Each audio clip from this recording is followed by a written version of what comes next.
Raising the Bets is brought to you by the Star Quest Production Network and is made possible by our many generous patrons. If you'd like to support the podcast, please visit sqpn.com/give.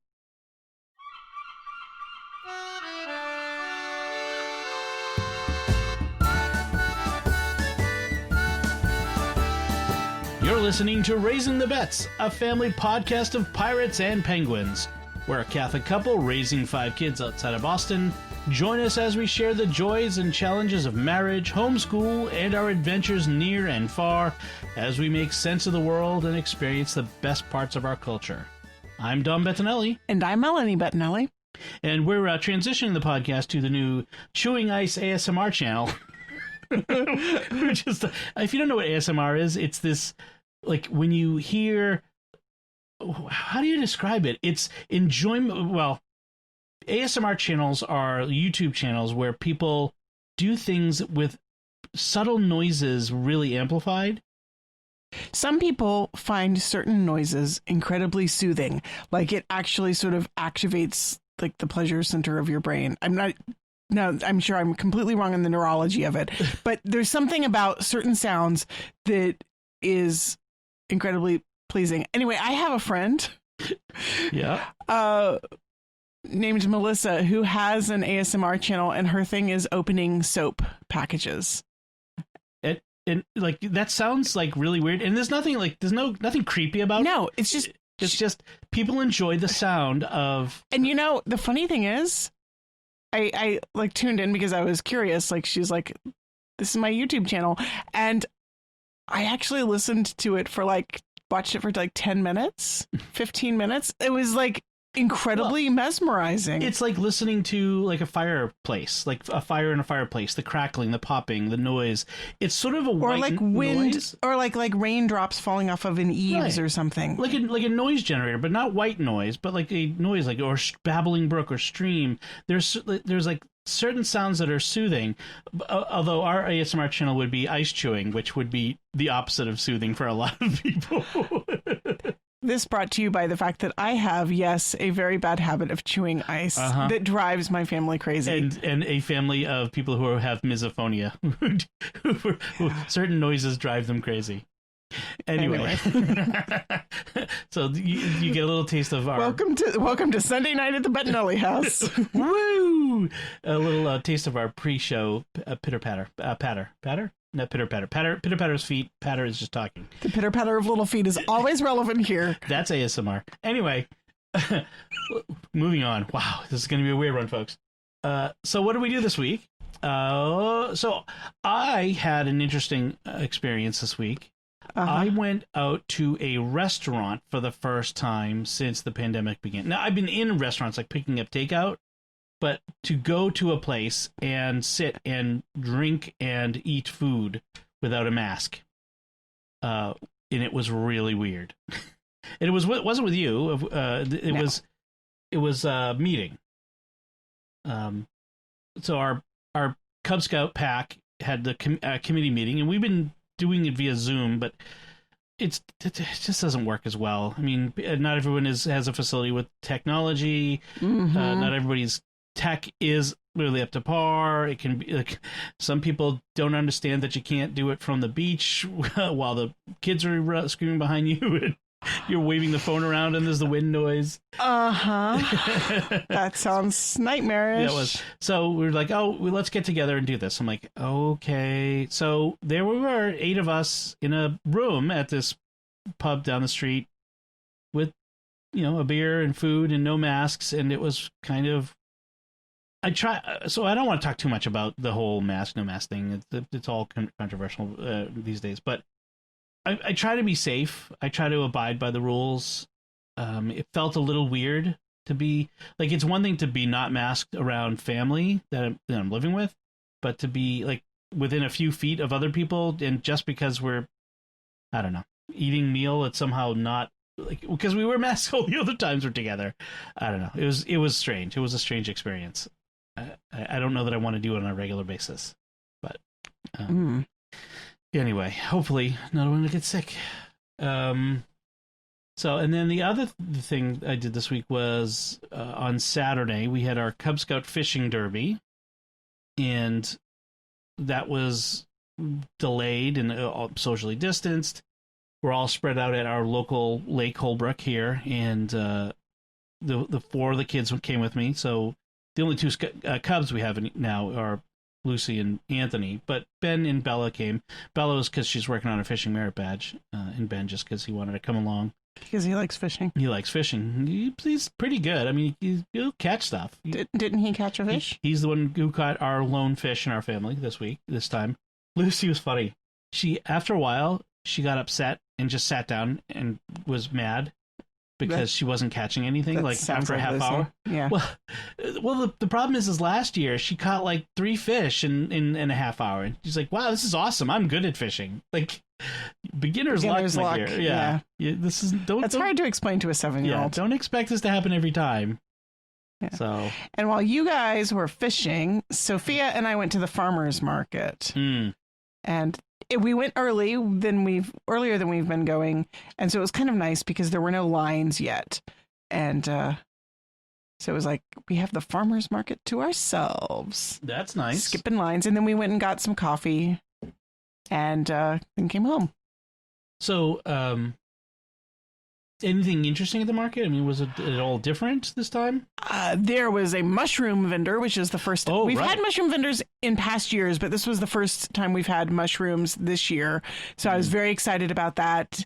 We're like hobbits. We love mushrooms. Oh, in yes. This family. So I got some oyster mushrooms and some shiitakes. Yeah. Did they have any other kind? They had like 2 different kinds of oysters, and I think they had some hen of the woods. Okay. The hen of the woods didn't look all that good, though. Okay. It just didn't really appeal to me, so I don't know. It's kind of tricky. Like, I know what to do with a porcini. I know what to do with a morel.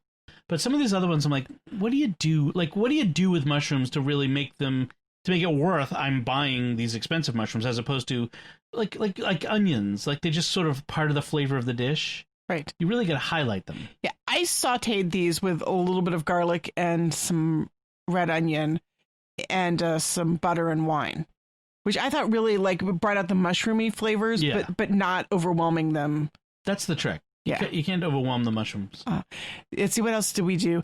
Oh, then I bought some tomatoes, and then from the one vendor who doesn't take credit cards, and I realized I did not have enough cash after I'd already embarrassed myself by actually touching her tomatoes and putting them in a bag, so that now my cooties were all over the tomatoes, and she was just like, just give me what you have and take them. So now I'm bound to go buy a whole bunch of stuff from her next week. Well, she's the older lady who looks kind of crotchety. She does, but she's really sweet. And she's been there since the market was founded. 5 years she's been at the market every year. Yeah. She was the first market manager, I think. Yeah. So yeah, she's nice. I felt so bad. I was I can't believe I'm stiffing Mary for the tomatoes. Oh, I am so embarrassed. Well, especially since it's not a market where we go every week. Everybody knows us. I know. Oh. Well, it works out that way. She knows us. Yeah. Yeah. I'm the flaky lady with too many kids who can't remember how much money she put in her pockets in the morning. Who cares? Who cares cash? The only place I ever spend cash is at the farmer's market. I cannot tell you the last time I went to an ATM. I literally cannot. In fact, I'm not sure I remember off the top of my head what my PIN is for my debit card. I use mine at the grocery store. Yeah, I literally. Everything is either the card in the reader or a Apple Pay. But doesn't your card in the reader use the same PIN as your debit, your ATM? I don't use the PIN in the reader. When I put the card in, I don't use it. Well, because I don't use my debit card. I always use the Apple card. Oh, so there's no PIN for that. I always do Apple Pay. Even when I use Apple Pay with my watch, it wants me my PIN number. Because it's the watch with the debit card as opposed to the Apple card. Oh. So I use the Apple card and then just pay it with the debit card in the Apple Wallet app. That way we get the 3% back or the 2% back. You should put that on my Apple Wallet. Well, I would, except you can't. They're stupid like that. Every other credit card lets you have multiple cards. Yeah, well, husband and wife, on it. But this one doesn't yet. So that's stupid. And you can, we'd never be able to get one for you because you don't have a job. Yeah, that's kind of sucks. It's dumb. Okay, so that's why I know my PIN and you don't. I usually get cash for things like that. Like when I go grocery shopping, like I just add, like $20 to the thing and get the $20 back. Yeah, cash back. Yeah, that's what I do. That's like a good idea.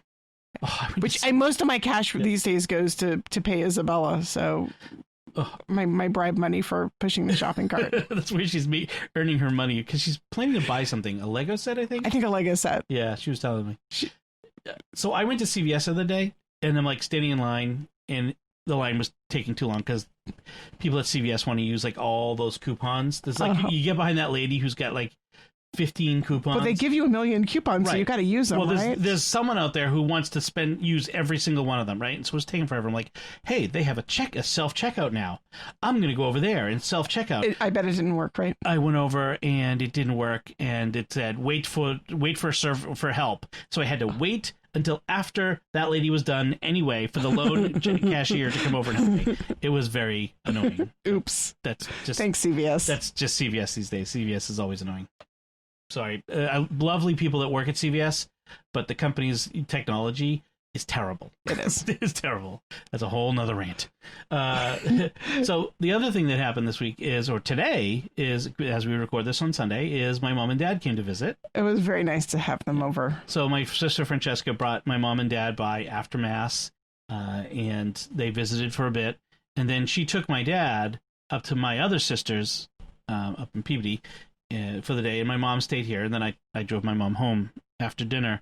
But yeah, it was really nice. We talked about apparently Francesca and my brother Bernie and my dad and Evie, my sister Evie, have all done 23andMe genealogy swabs, and they're all in there. And so she was talking about, I think Bernie has. Well, regardless, they were talking about the results and the differences, and how there's a certain amount of Ashkenazi Jewish, which you put in in my dad's DNA. In your dad's side. So my dad is Sicilian, which frankly means that I forget which movie it was. There was a movie where they basically said, yeah, Sicily is the crossroads of the world. Everybody eventually goes through Sicily. Well, right, yeah. If you know history, like the French have ruled it, the Greeks have ruled it, the North Africans have ruled it. Everybody has at one time or another apparently ruled Sicily and left their DNA in the people, so to speak. Well, that makes sense. I mean, it's in the middle of the Mediterranean. It's like the Eastern and the Western Mediterranean, like it's right there in the middle. It is literally the crossroads of the Mediterranean. Yeah.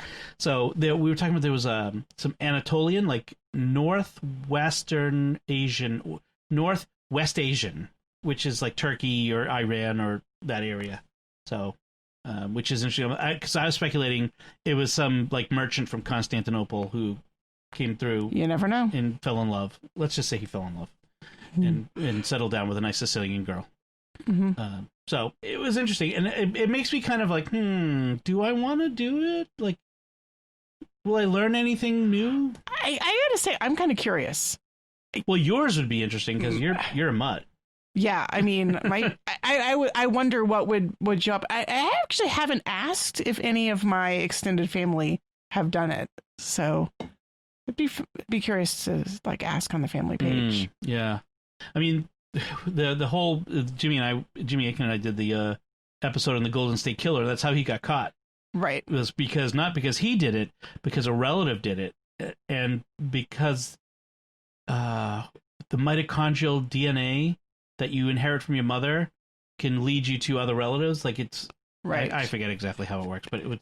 There's some very, very close match, and it can tell you how, like, what degree of closeness or some. And it can connect you with cousins, which is what this did. Is the 23andMe like had listed all these people who are potential cousins, and you get to like say, oh yeah, they're cousin, and that's sort of, so it's kind of neat. Which led us to me talking about Ancestry.com, which is where I years ago entered in a whole bunch of genealogical stuff on my family. Your uncle has done your family.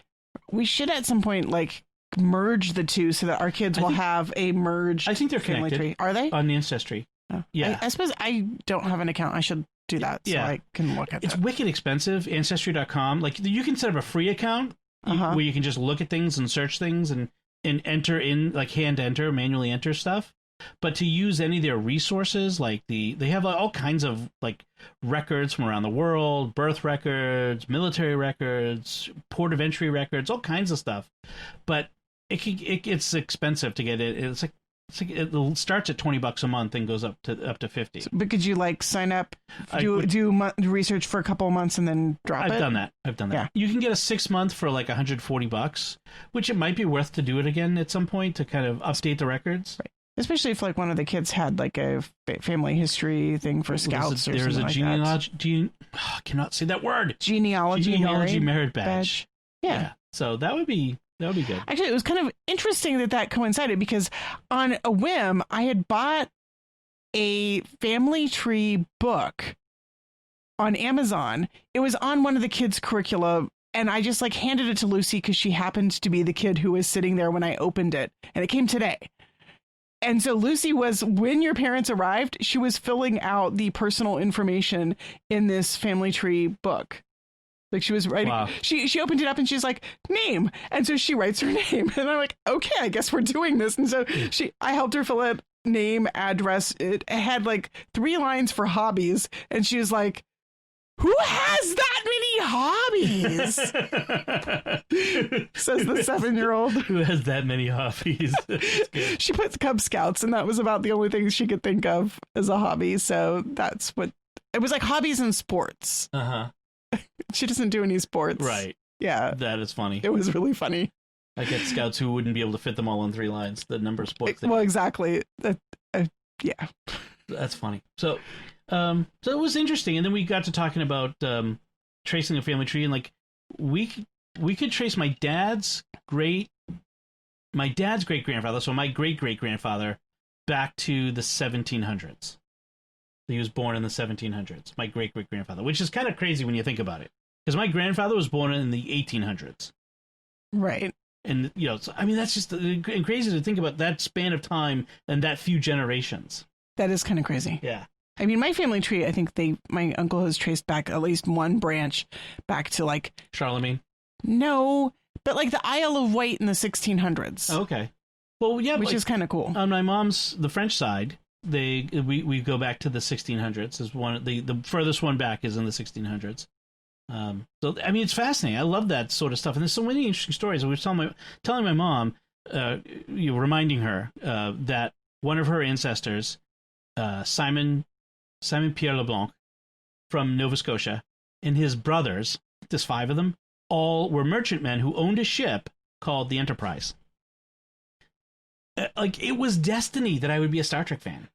The Enterprise. So it was kind of cool. And so there's all kinds of interesting stories. Or since their name was LeBlanc, it was probably l'Enterprise. Enterprise. Yes, that's probably what it was. There was the priest who was in Montreal during the war with the British, who was imprisoned by the British.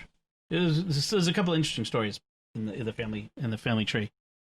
So that was fun. And then my mom stayed, and then I drove her home afterward. And it was good. It's always good to have the kids be around my parents. They don't get to see your parents as often, obviously, because they're so far away. Although there was a time when they saw your parents more than they saw my dad.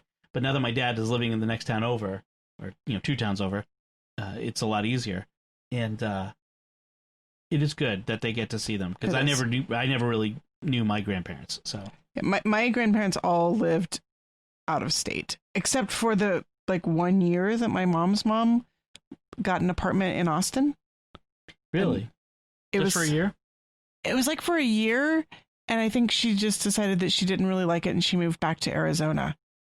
I was young. I was I think 12 at that time, and I didn't really understand both either why she moved to Austin or why she moved away afterward. It was just oh, grandma's here. And she got an apartment that was right behind my elementary school. Oh, wow. And so the arrangement was that, well, obviously then I would walk over to grandma's apartment after school was over. And I didn't always want to go hang out with my grandma after school was over, but I really didn't have much choice. It was like, well, this is what you're doing. I think eventually I negotiated down to like 2 days a week or something because I really couldn't get much homework done because my grandma always wanted to talk. Yes. My mom's Uncle Albert. So my mom's dad died when she was 7. And so her uncle, who was bachelor uncle, took in my grandmother and my mom and took care of them. And so he was kind of like a grandfather in that sense. But he ended up living in our town at the end of his life in an apartment. And I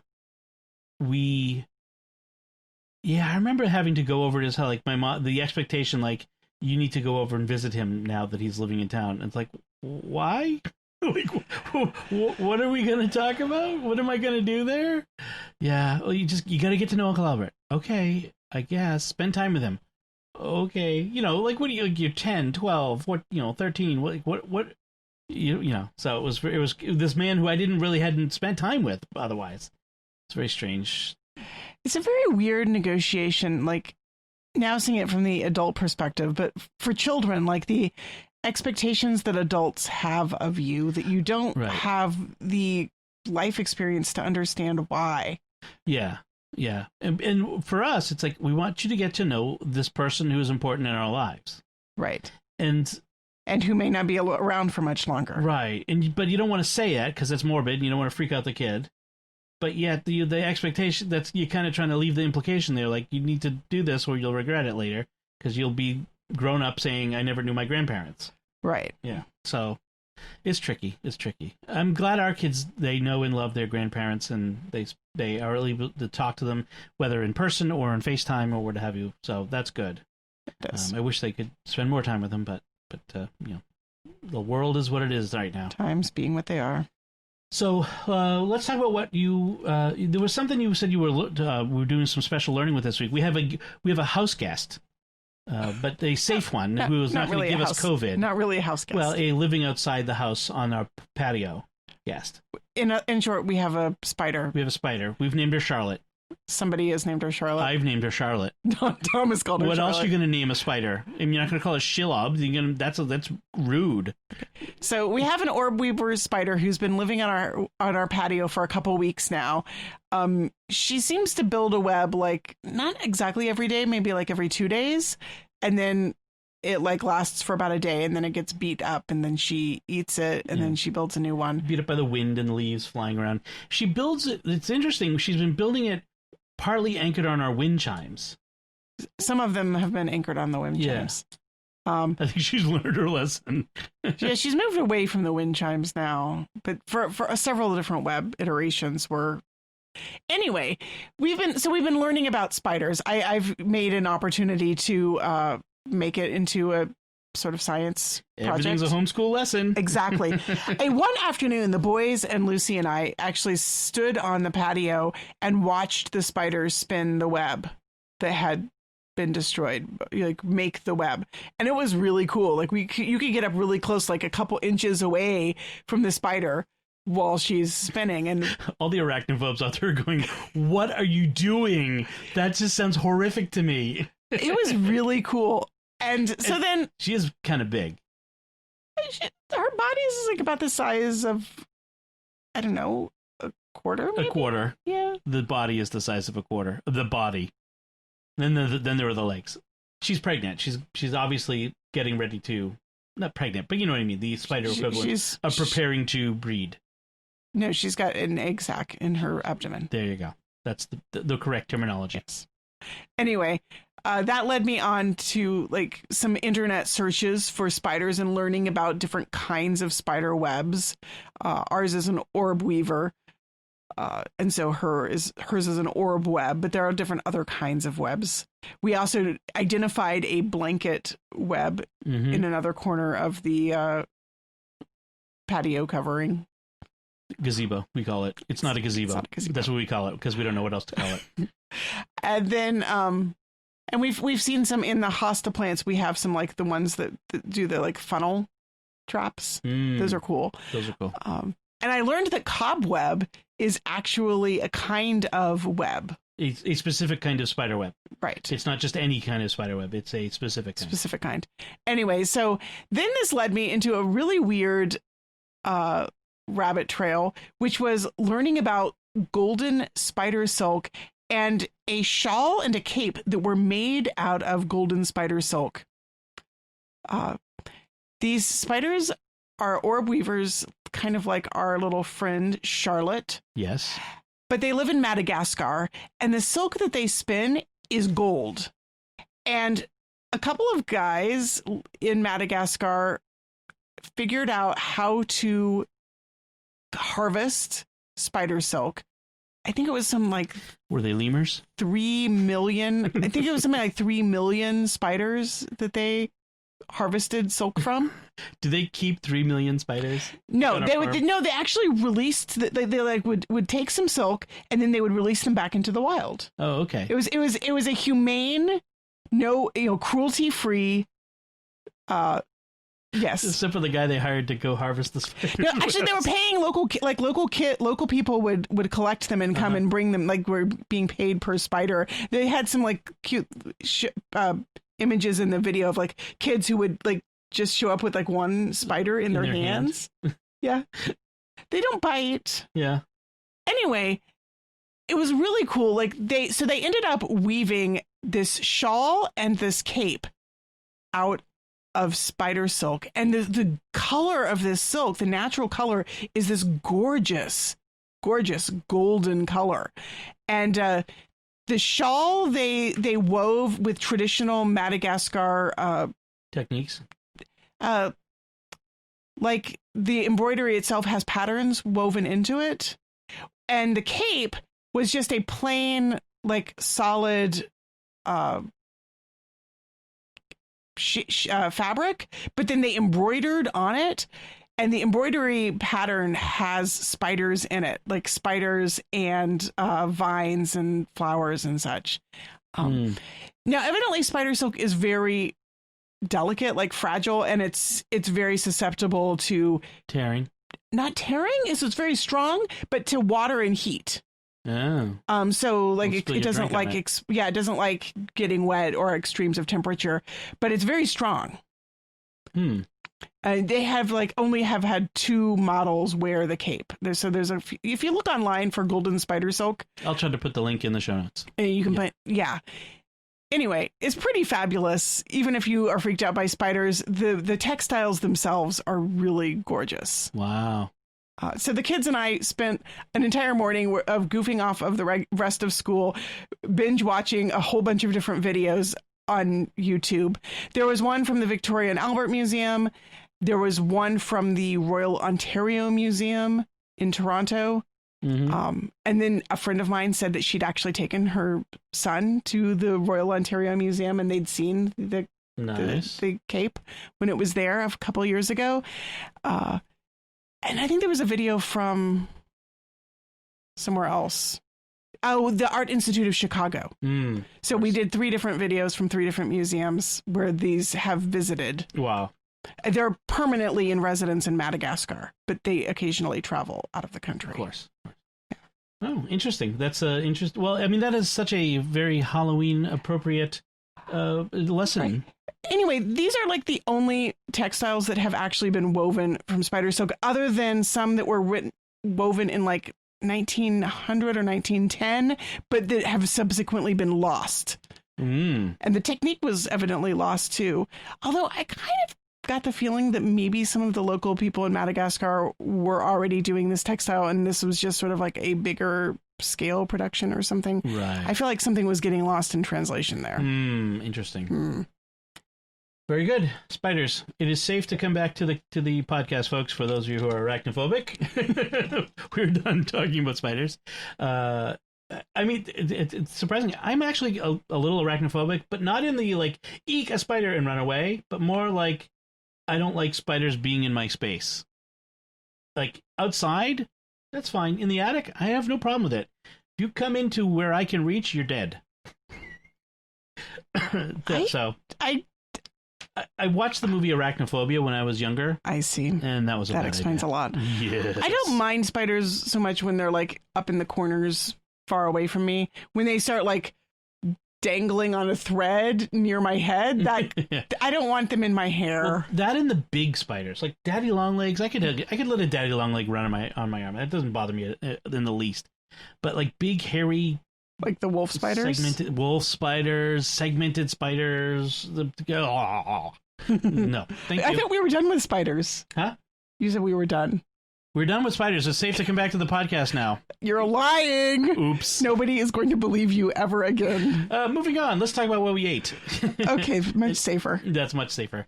So this week, I made a recipe from Cooks Illustrated from a recent issue, or Cook's Country magazine. Same thing. They recently offered, called Sticky Chicken, or as I kept calling it, Stinky Chicken. It was not stinky. It was, well... cider vinegar is a large component of the glaze, so it has a vinegary smell, but it wasn't like gross. It just was strongly smell. What did you think of it? It was okay. Some of the kids liked it. So here's how it goes. It's really easy. It's chicken thighs, okay, and then you make a simple braising liquid: cider vinegar, honey, soy sauce, ketchup, granulated garlic, red pepper flakes. All right, you pour that. You put it in a skillet with the skin side down in the oven, which is interesting. So it starts in the oven in a skillet. Then after a while, you flip it back up, and then you continue to cook it in the oven as the skin gets browned. Like, it gets pretty dark, in fact. It's partly because of the honey. The glaze is really caramelizing the skin. Then once the chicken reaches temperature, you take it out, and then you defat the liquid, the remaining liquid. You take the fat out of it, put through a fat separator, and put it back in, and reduce it, and then thicken it a little bit. Their recipe has cornstarch, so I had to use arrowroot, and it makes it a nice thick sauce that you pour over it, and you add some sesame seeds on it, and it's pretty good. The one thing we both agreed, though, was it would be better if the skin were crispy. Here's the thing. Any chicken thigh recipe that we try out is going to have to stand up against the standard favorite chicken thigh, which is my lazy recipe that I do on weeknights when I don't feel like cooking. Right. Which is basically, I just take the chicken thighs, I put a mixture of herbs and spices on it, basically like onion powder, garlic powder, pepper, salt, some like herbs. And then I just throw it in the oven at like 425 for 45 minutes to an hour until the skin gets like really crispy. But it's like crispy with lots of like herb flavor and the garlic flavor. And I really like it. And the kids really like it. And so like any recipe that we try has to like be better than that in order to really be a winner. Win them over.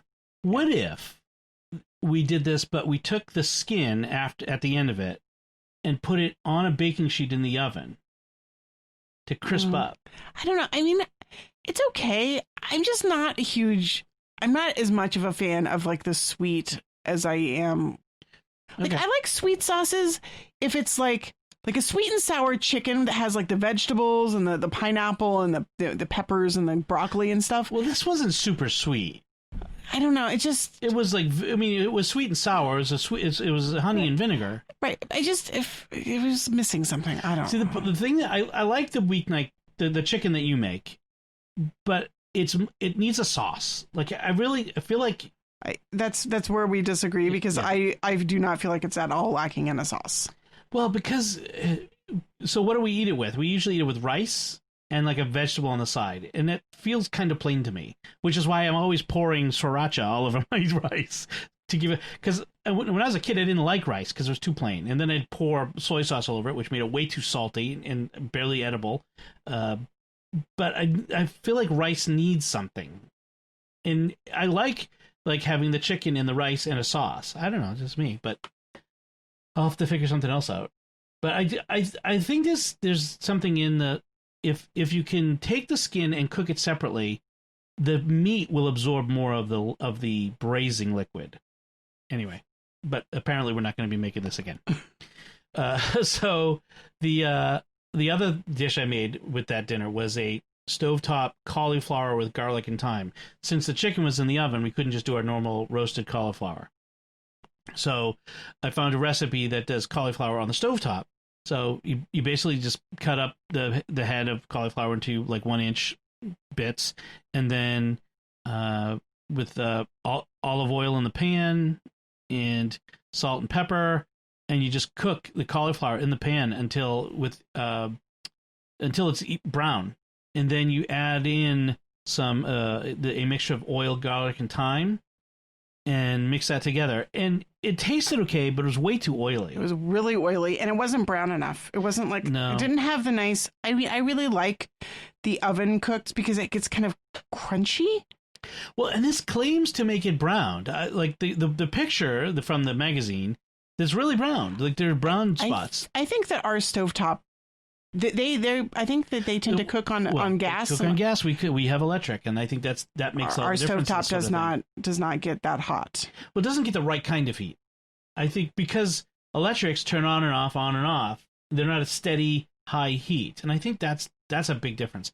I also think there was way too much oil in the recipe. Way too much oil. Like I'm just like heat a quarter cup of oil in the skillet. That's a way more oil than it needed. I don't understand that. Honestly, the oil level reminded me of vegetables that I had when I was in Greece. Literally. I mean, literally. It felt like most of the restaurants we ate at or the hotels we ate at, the food was really, really, really covered in olive oil. Yeah. And I mean, I don't dislike olive oil, but yeah, it was a little bit much sometimes. Yeah. So that meal was okay, but I mean, I like the flavors in the sticky chicken, but it was all right.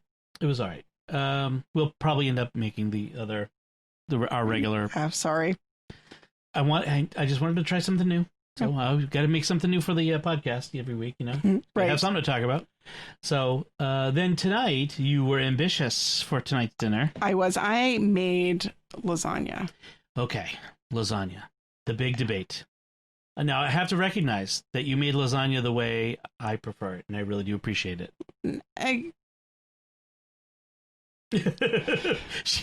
Wait a minute. I didn't set out to make to concede to you the way lasagna should be made. I made lasagna the way I liked. Well, the question we have debated in the past is, does lasagna have vegetables or not? But of course it has vegetables. It's got tomatoes and fruit.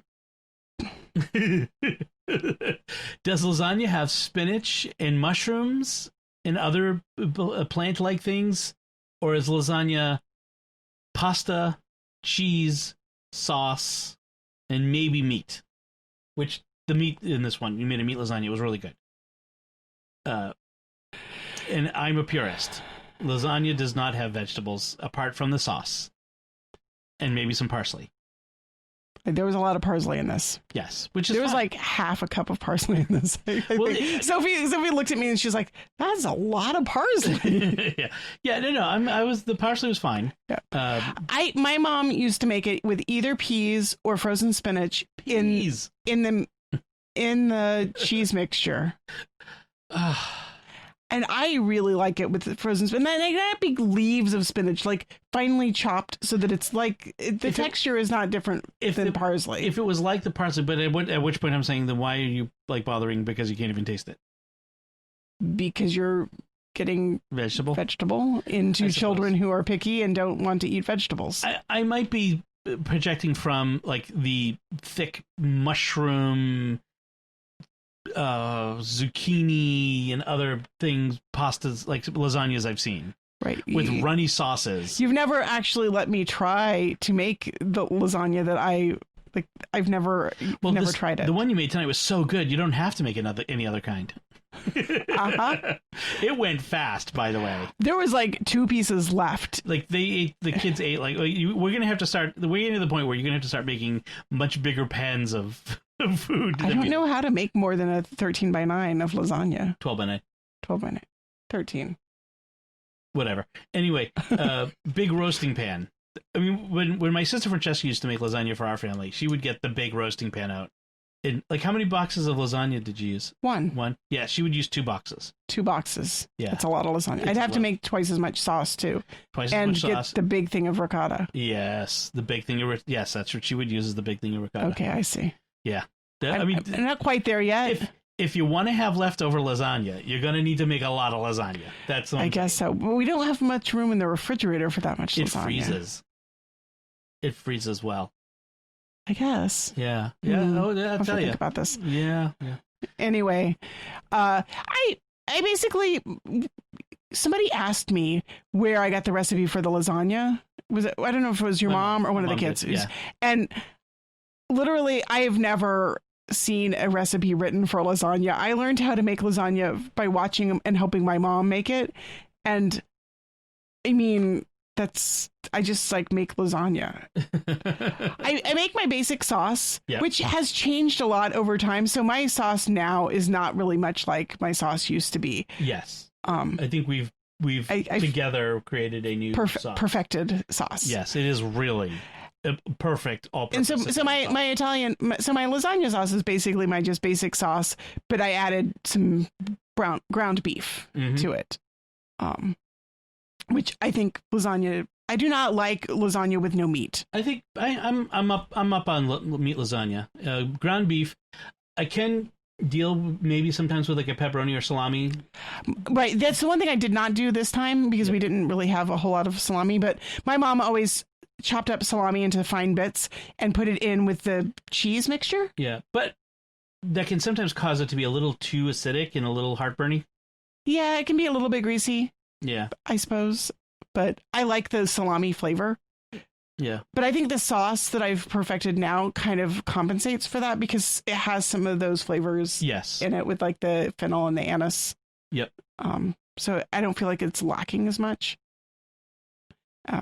Yes, and which fennel and anise are in most Italian salumis, or many of them anyway.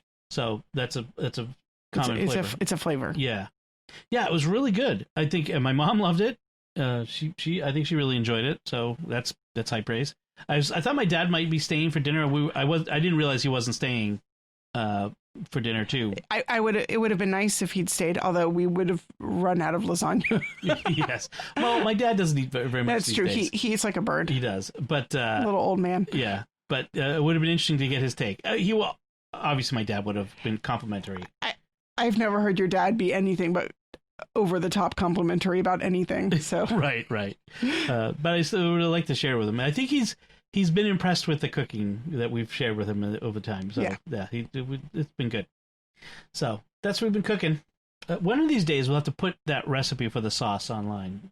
You're gonna have to write it down. I will, and really codify it. Because it's kind of hard to write down though because I cook like an Italian grandma. Yeah, you do. We'll make a video. Oh, that's an idea. That would be fun. We could do that. That's coming. All right. So moving on to what we're reading and watching. So I watched the Ted Lasso season finale, and it was really good. I think I talked about it last time. You did. The episode before it. I really like it. It was such a great series. Like there's a couple things I don't like about it. It uses a lot of bad language. Partly because it's set and written, and they love their bad language around soccer.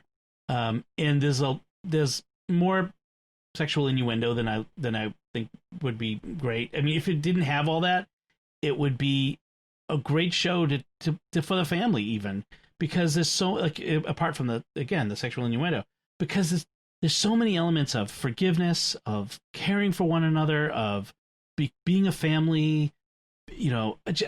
Wow. I mean, so non-cynical. It's a really great show. I'm so glad. Between that and For All Mankind, those would be enough reason for me to want to watch Apple TV Plus. Which once they come out with the new Apple bundle, they have an Apple Services bundle. We use enough of the services that it's actually a better deal for us to get the bundle, so we're going to have it anyway. But that in Apple Fitness Plus, whatever they call it. So, like a fitness thing that works with your watch. Yes, with videos and stuff. and it will project okay. on the Apple TV. It will project what your watch's readings of your heart rate and stuff on the TV as you're working out to, Jane in the leotard or whatever. Fitness videos. Yeah, I'm not a fitness video person. I don't expect that we'll be using that part of the service very much. So I watched that. Then on Amazon, I don't know what it is about Amazon, but they've really gone for the let's show gory stuff demo. Like, they're really into splatter fest sort of stuff. So I watched this first episode of this new series called Utopia. And I think it's based on a graphic novel, but it's about a graphic novel. So in this world, there were in the story, there was this novel, this graphic novel that came out in 2014 called Dystopia. And it was really, freaked out and told the story of a scientist and his daughter who were kidnapped and made to do work for these guys, and blah, blah, blah, and they escape. And then it was a cult hit graphic novel. No one really knew where it came from. No one, it needed a sequel because it left on a cliffhanger. And then someone suddenly discovers where the series picks up. Someone discovers the manuscript, the drawings and everything for the sequel called Utopia. And everybody wants it for different reasons. And there's this group of online friends who want to get it not because they're comic book fans, but because they believe that the original graphic novel had all kinds of secrets, clues to it, predicted all kinds of bad things that happened in the world in the past 5 years, various pandemics and wars and natural disasters, and somehow the novel was predicting it. But it was all this arcane sort of, see, when you look at these three things in this panel, and when they line up and they indicate this, and they form the symbol for this, that sort of stuff. So you think they're kind of wacky, and it's these really interesting, sort of interesting, very different personalities who'd never met in person, and finally they get together to meet to get the book. But it turns out, and without spoiling anything, it turns out there is something going on because someone's willing to kill for it. So that sounds interesting, but there was so much gratuitous violence in the first episode. I just can't stomach it. I just I'm not that interested in it to keep watching. It was like The Boys. It was so splatterfest. It just became there's an interesting premise in here, but I can't get to it through all the gore. You know what I mean? It was just way over the top. And I don't know if Amazon has decided that that's the demo, that's how they're going to go, or those are just the shows I'm running into. I mean, they've had previous Amazon originals that I've liked, like Man in the High Castle, that didn't do all that. So I don't know. And there's the other one with the girl, the Hannah. Right. Which wasn't all gore fest. It was violent, super, secret agent violent, but not gore fest. Anyway, so not a recommendation. I can't recommend that one. Yeah, I have not been watching anything other than YouTube videos. Really, I want to get her to watch the Netflix Hubie's Halloween with me with Adam Sandler. I am not an Adam Sandler fan. Apart from the 150 First Dates. Right. That's the exception that proves the rule. And really, there were a lot of parts of that movie that I didn't like because it was very Adam Sandler-y. Well, the reason I would want to watch Hubie's Halloween is because it's set in Salem, where we met and married and had our first child. The only thing that would induce me to watch that movie is the fact that it's Salem. Yeah. Yeah. And Halloween is a kind of big thing in Salem. And although it was a big thing in Salem that I mostly raged about at the time when we lived there. Having to live in Salem during Halloween. Yeah. The month of October was just a nightmare. Yeah. So much traffic, so many people, so much, everything. Yeah. Yuck. Yeah, so this week, basically, my reading has been, I reread Deadly Education by Naomi Novik because I loved it so much that I felt like I wanted to reread it again. And be able to talk about it in your new and then Facebook group. I started a Facebook group to talk about it. So because I feel really bad about talking about a brand new release book in public. I don't want to spoil people. So I frequently, if I want to talk about a book that's recently released with friends who've also read it, I'll start a private group. And then I'll say, if you finish the book or you don't mind spoilers, come and join my group. I think this is literally the first time you've ever added me to one of these groups. Well, it's the first time you've ever actually read the book. The first time we both read the book that they were interested in. Right. Even though I introduced you to Naomi Novik. This is true. You did. Anyway, so I've had some fun with the group. I mean, I was having private conversations like one-on-one in Facebook Messenger with a couple of friends. And I'm like, you should be talking to you and me all together in one place. And I could do that like by adding everyone to a Messenger group. But then I also find Messenger frustrating because in order to go find back an earlier part of the conversation, you have to scroll. Whereas a group. Right. You just look at the different posts. You just can go to the posts. It's easier to navigate and find like parts of the conversation. Yeah. Messenger doesn't have good threading. It really, it sucks for that. So, and then you started a whole bunch of books, but you're not ready to talk about them. And I read one juvenile novel that I didn't like, and I don't really feel like spending a lot of time being negative about it. So I'm just going to skip that part. And I finished another Dresden Files book. So I'm sorry, folks. I'm going to catch up to the currently published Dresden Files books and start moving on to other books. But at the moment, I'm still working my way through it. It was Changes, literally a perfect title for that because everything changes in that book.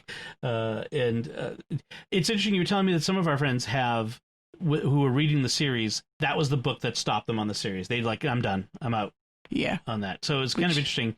I'm reading the next one called Ghost Story now, and I'm having a hard time making my way through it because I'm halfway through, and it's a bit of a slog. It's kind of slow.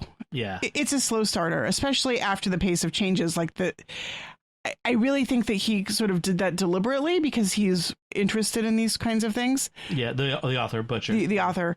I've listened to a really interesting interview about like his most recent books. Right. And which I can't watch because I haven't read them. Right. But he talked a little bit about his inspiration for that. He said he really wanted it to kind of be like Quentin Tarantino's Dusk Till Dawn film, which I might have seen that, but I don't remember. Dusk Till Dawn is a vampire movie. Well, it's really, really weird because the first half of the movie is not a vampire movie. It's like two movies that were stuck together in the middle. And like the second half is like vampire slasher gore film. And the first half is not. That sounds like Tarantino. It was very Tarantino.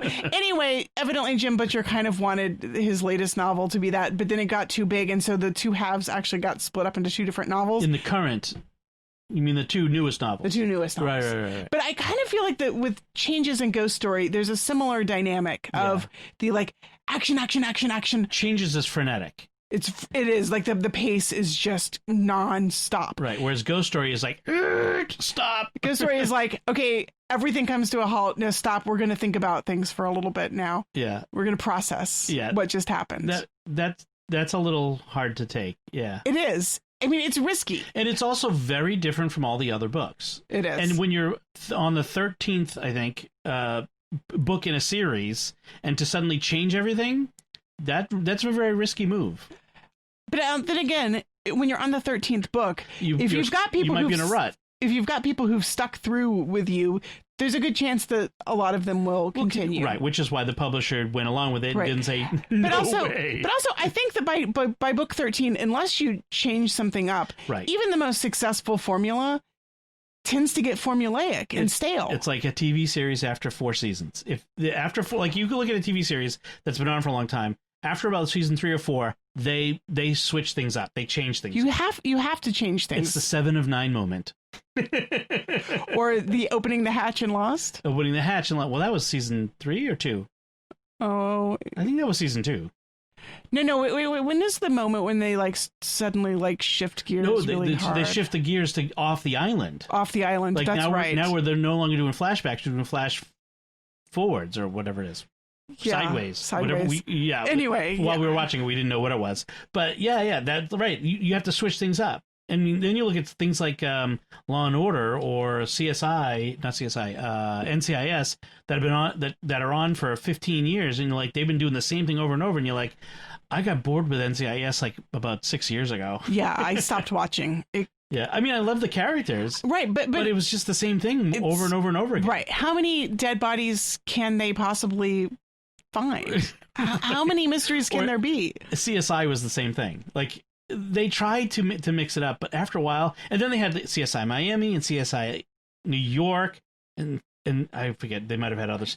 And I was like, I just stopped watching all the other ones, and then I finally stopped watching the original. But see, I think that the secret is, for a good procedural or detective series, there has to be some personal interest. Like, you have to, at some point, you kind of start reading for the character stories. Right. It's not about the case. It's about the character arcs. Well, in fact, with the Dresden Files, again, I'm on book 12 or 13 or whatever it is, there hasn't been a case, like a literal private detective case in about 6 books. Right. Like, he left the whole, what's the film noir detective. Right. He's left the whole private detective thing way behind. Well, evidently, the first 3 or 4 novels, whatever it was, were written for a creative writing class. Right. And then, I think once he got an agent and a contract, he kind of felt free to then. He just wanted to do professional wizard in the modern world. Right. He kind of ditched the formula. Right. Well, because I don't want to spoil anything for anyone who's read it, but he found another way of supporting himself without having to be a private detective, and that freed up the character to do all kinds of other things. Right. Something like that. Yeah. Well, we'll talk about it after we're done. So I don't want to spoil anybody. Right. Anyway, so yeah, series. I think long-running series. There's always a trick. Like, how do you make them continue to be interesting over a long period of time? How do you tell story after story after story about the same characters without sometimes getting boring? They skip time. Like, they're the Battlestar Galactica, the reboot series. After season 2, they skipped 3 years in time. Like, there's all these events that you come back to the season 3 premiere and you're like, what was that? Or the Expanse book series does that somewhere around the last 3 books in the series. Mm-hmm. You have this huge jump in time because you gotta the author realizes I'm in a rut. Right. Yeah. Oh yeah. I mean, Sterling did that in the Change series. Yeah, I didn't like it after that point.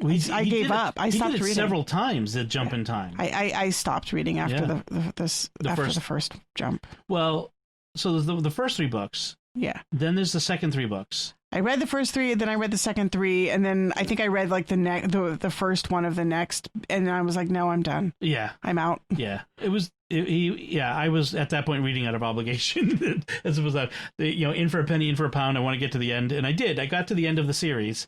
And was it worth it? No. Well, sort of. See, you did not make me feel any desire to finish the series. No, you don't need to feel any. There's no need for you to finish the series. There was one book that took place the entire book was one battle. No, I know. That's just not necessary. By the end of that book, I was a little upset. Ironically, actually, that's the latest Dresden Files book. The entire book, Battleground, is literally one battle, but it worked. Yeah. Okay. Yeah. Well. Yeah, Sterling's one battle thing was he has this thing where he likes to jump around in time. One character's viewpoint is three weeks ago, the next character's viewpoint is 2 weeks in the future, and it's like it gets confusing. If you're going to do one battle, you can't do time jumps and one battle. You have to do all in one battle. That's it. You start at the beginning and you go through to the end. Sterling has this thing where he likes to jump character viewpoints and do it over different time periods, and it's like Christopher Nolan's movie about Dunkirk, where it was like each viewpoint was of a different time period. Yeah, it's famously this cinematic gimmick that he did, storytelling gimmick, and it's like, but that was easier.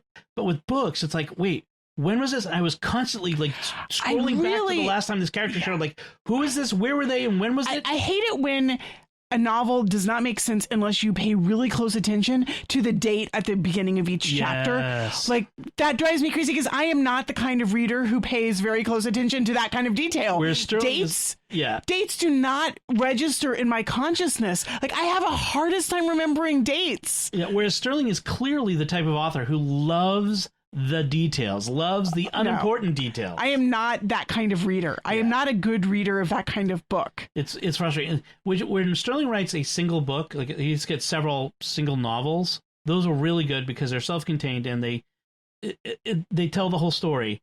But he was given sort of free reign here, and it just went. Like, some authors really need a leash. They do, or a vicious, ruthless editor. Yes, they do. I can think of Tom Clancy was that way. When certain authors get so big, they get beyond editors. Like they get out of control, and their books you can tell because their books start to get bigger and bigger and bigger and bigger. J.K. Rowling. Yes, I mean seriously. You just go to like any of these old authors who are like Stephen King or whatever. As they got more popular, their books got bigger and bigger. Yeah, and a lot of times they just needed to be cut. Right, they don't need all that. Like I remember. Yeah, anyway, I don't want to get the whole other tangent. Speaking of books that need to be cut, my favorite... Speaking of podcasts that need to be edited, go ahead. I just want to say my favorite assignment in high school was I had a teacher who assigned Charles Dickens' Bleak House, which is like an 800-page tome, and her assignment was we had to cut it by a third. Oh, wow. Like that's a test of whether or not you've actually read the book, because like unless you've read the thing, you don't know what needs to be cut. What can be cut. Yeah. I was it was also a group. It's devious. It was a group project, and guess who was the only person in her group who had actually read the whole book? And guess who ended up doing all the work? I did all the work. Yes, thank you very much. You're that girl. I was all the work. I was that one. Yeah. Yeah. And the others were smart enough to ride your coattails. Mm-hmm. I loved that book, though. All right. Sorry. Okay. Last topic, because this podcast needs an editor. We're going to talk about today's mass readings. So this is the 28th Sunday in Ordinary Time. Have you been tangent a little bit? Facebook live stream from our parish. Yes. For several weeks running, the caption at the bottom of the title of the video is the 27th Sanday, S-A-N-D-A-Y in Ordinary Time. Yeah. The 28th Sanday. Like someone is clearly not paying attention when they change that. They're not changing the word Sunday. Sanday. Yes, it's yeah. I just thought that was funny. The guy who does the videos for the parish is Cape Verdean. Right, so English is not his first language. Yeah, and he does a great job. I mean, he does. There's things I would do a little differently, but he's apparently a volunteer. He's got a lot of technology and equipment, and he makes it unobtrusive and gives us the ability to watch the mass in a fairly well produced manner. Yeah, it's very, but it does make us giggle a little bit. The kids like to point it out. Yes. All right, so today's readings were all about feasting. Yes. Feasting, and then in the second reading, a little bit about famine, like not feasting. So the first reading was from Isaiah, and there was this great image. On the mountain, the Lord of hosts, on this mountain, and we have to step back and wonder which mountain he's talking about. It's Jerusalem, the New Jerusalem. On this mountain, the Lord of hosts will provide for all peoples a feast of rich foods and choice wines. Juicy, rich food and pure choice wines. I love that. I don't know why. That just hits me right like there. Right in the poetic heart. Yeah, it's gorgeous. Well, I mean, that's the thing is it's very evocative. That idea, like that imagery, like it's not stuff. It's like it's a feast of rich food and choice wines. Juicy rich foods and pure choice wines. Like he's selling it. like come on folks, this isn't just rich food, it's juicy. It's got all those juicy. You can talk about ASMR. But you can feel it in your mouth. Like, right. And like I was saying to Melanie earlier today, this is from a time when the food you ate was the food you produced, and when food ran out, you went without. You know, they didn't go to supermarkets and buy today's beef. You know, you preserved it, you saved it. You might buy preserved food from someone else. I mean, there might be available in that sort of thing. But food, like the ability to get juicy, rich foods and pure choice wines was not a given like Feasts, it is today. and feasts were such a big thing because they were so rare. Right. To have like a meal where you sit down and you just have an overabundance of food that's just really the best food, that happens like once or twice a year. Mm-hmm. And usually it's a communal thing where everyone's getting together and pooling their food so that they can have an abundant feast. Right. Like a harvest festival. Right? Yes. Or weddings or wedding feast. Wedding feast, which is the gospel. Yes. So I do want to note that the psalm, even though you don't always get the psalm, they sometimes substitute, is Psalm 23, the Lord is my shepherd. So you spread the table before me in the sight of my foes. There you go. Another feast. You anoint my head with oil. My cup overflows. More feasting, more overflowing, more abundance. Right. Yes. So that brings us to the second reading, Philemon. And there's this lovely duality that Paul... I love the rhythm of this reading. It's so... Right. Yeah. So he says, I know how to live in humble circumstances. I know also how to live with abundance. Then skipping ahead, I've learned the secret of being well fed and of going hungry, of living in abundance and of being in need. Like there's this duality of I know how to do it with when I've got plenty and when I don't have any. You know, there's this imagery that he's putting there, and then he says, I can do all things in him who strengthens me. You know, it's funny because I see that line, I can do all things in him who strengthens me, excerpted a lot, like no context. It's a favorite quote for like posters and buttons and things. Because it's Rightly a nice way of thinking God provides for me. But it's jumped out at me in the context of the reading, like of this idea of feasting and abundance versus need and famine, and that I can go through both the experiences of having an abundance and being in want because of God. Well, and there's also this need for God even in abundance. Like God isn't, I don't just need God when I have nothing. I also need God to know how to live in abundance. Right. And then the final little bit is in accord with his glorious riches in Christ Jesus, reminding us that what we really need, the true abundance that we're craving, is the abundance of the riches that Christ gives us. And this is the nice little human moment. Still, it was nice of you to share in my distress. Still, it was kind of you to share in my distress. Thank you. Like it's a very human moment there. I love Paul's letters because there's so many of those little moments sprinkled through where you really get the feeling of it's a letter written by Paul to particular people.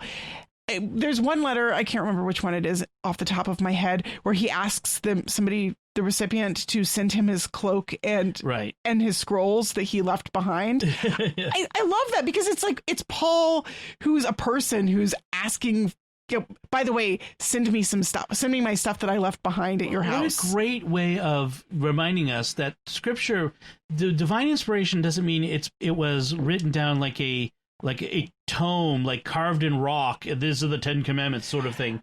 But inspiration is much more complicated than that because it's as much Paul is as much the author, or Matthew or Luke or John is as much the author as the Holy Spirit. That it says what they intend to say as well as what the Holy Spirit intends to say. And Paul, at the time he was writing it, didn't realize that what he was reading would be put up on the same level as the book of Genesis. I mean, the people be reading my letters to Philemon 2,000 years. 2,000 years at their celebrations of the Eucharist. I think that would have staggered Paul if he realized that letter that he was writing then. I might have phrased some things differently. Right? Classic writer's regret. Yes. Oh, yeah. So then the gospel is the wedding feast of the king's son, the classic one, which we always tend to focus on the guest who is cast out into the outer darkness. Yeah, well, that's such a striking image. Well, because we often feel like, well, that's not fair. Right, and it's disturbing. I mean, here's this great wedding feast, and then, like, instead of being able to dwell on the wonderful wedding feast, suddenly we're, like, being kicked out of the banquet with this guy. Even before, the wedding feast begins with a slaughter of a city because they mistreat the king's servants. Right? That's right. Yeah, there's a lot of violence in this one. So the king sends his servants out, just like in the vineyard, or with the tenants, sends his servants out. Tell those who are invited, it's time. It's ready. Come, calves are fattened and killed. The cattle are killed. Come to the feast. And some ignored the invitation. The rest laid hold of his servants and mistreated and killed them. Like, what? That doesn't make any sense. Which is precisely the point, because that's what they did to the prophets. Right. The servants are the prophets. And the wedding feast is Jesus and the church. Right. So here's the prophets trying to invite everybody into the wedding feast. Those who've already been invited. And those who are invited are killing them? Like, right. What a weird thing to do. Like the nation of Israel did to the prophets. And so he said, all right, so after he wipes out the city, it's like, hey, let's make sure we keep this party going. So he sends his servants out, just invite whoever's out you find out in the streets. Tell them to come. And so they do. The good and the bad alike, it says. But there was one guy not dressed in a wedding garment. And I think there is I think I remember reading there was a specific context about the wedding garment. Like, this isn't just some guy who came in, he didn't stop at the Mr. Tux to get a tux. He just came in as he was invited. No, there was a very specific, it was a very specific kind of insult to show up without a particular way of being dressed. Like, you knew it. To do this was a very conscious act, not merely an oversight. Like, it's not just like the equivalent of showing up in flip-flops and Bermuda shorts to somebody's wedding. Well, I mean, or to show up at like a royal wedding in flip-flops and Bermuda shorts. Like, that would be you have to be a special kind of dumb to not realize that would be inappropriate. I see. I mean, that would be the king comes in, or Queen Elizabeth comes in and says, bind that man up and cast him out. Right. If you showed up to Prince Charles and Princess Diana's wedding wearing flip-flops and Bermuda shorts, I have a feeling that you would not be seated. Oh, look at this one. Take him away. Off with his head. To the tower. But it is often like, bind his hands and feet, cast him into the darkness outside where there will be wailing and grinding of teeth. I don't think that's necessarily like casting into hell. I don't think. I think it's more just the wailing and grinding of teeth is those who aren't invited, those who are on the outside of a really great party. Sounds like they're having fun in there. Oot, oot, oot, oot. You hear the rave going on. It's like oot, oot, the bass from the DJ. Is that what heaven's like? Heaven is like there's a rave. There's the awesome DJ inside. Can I skip the part with the bass? Oot, oot, oot, oot. Yeah, I hate that. And then purgatory is the line waiting to get in. Uh-huh. And hell, I guess, is the really awful club down the street. I don't know. I think you've stretched this metaphor a little bit further than it wants to go. Has stretched as far as it'll go. So anyway, Father Michael was the homilist today. He celebrated the Mass today. And in his homily, he talked about the wedding garment. And he kind of said the wedding garment, this is a paraphrase, I didn't get exactly what he said.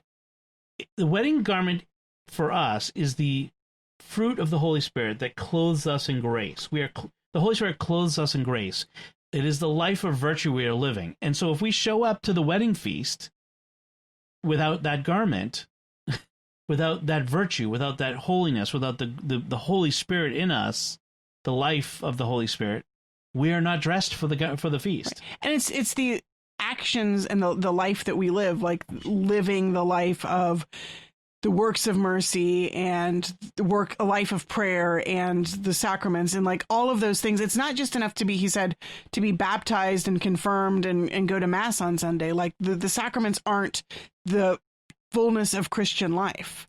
Right. You have to live it. You have to be living the life. You have to be following the commandments. Jesus says, feed the hungry and give drink to the thirsty and clothe the naked. And if you just say, hey, have a nice day and be well, stay warm, but you don't actually give them a coat and they're freezing, you haven't fulfilled your obligation. Right. So there's a sense in which we have obligations that we have to fulfill in order to be living the Christian life. And if we blatantly ignore them, then expect to be able to show up at the wedding banquet like, woohoo, I'm here.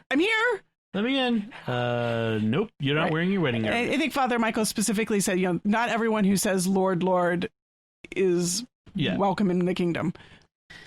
There was also the imagery of the mountaintop feast I like. Oh, yeah. So the wedding feast is in the mountaintop, and so the wedding feast is in the church, and the summit of the mountain, of that mountaintop where the feast takes place, is the altar.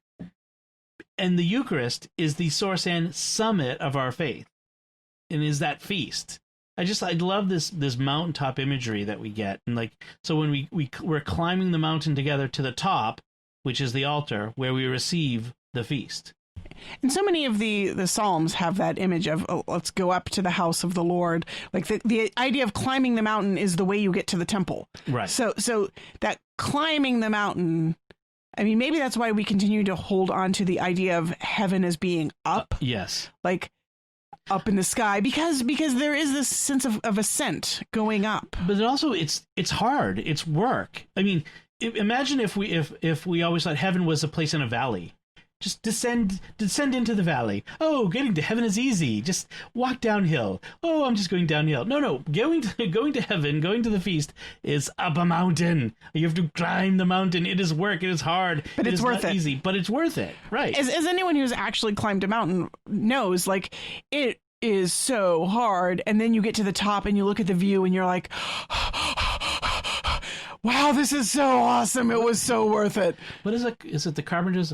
I'm on top of creation, or top of the world, looking down on creation. No. Okay, never mind. Sorry, a little 70s flashback there for you folks. No. We ought to wrap this up. Yeah. we're getting a little punchy. Hey, we need an editor. We want to take a moment to thank our patrons who make it possible for us to create Raising the Bets, including Charlene A., Brent P., Cameron S., Mike D., and Craig S. Their generous donations at sqpn.com/give make it possible for us to continue Raising the Bets and all the shows at StarQuest. You can join them by visiting sqpn.com/give. So that's it from us. What did you think of our discussion? If you had any comments, you can let us know by going to sqpn.com/bets. That's BETTS. Or the SQPN Facebook page, facebook.com/StarQuestMedia.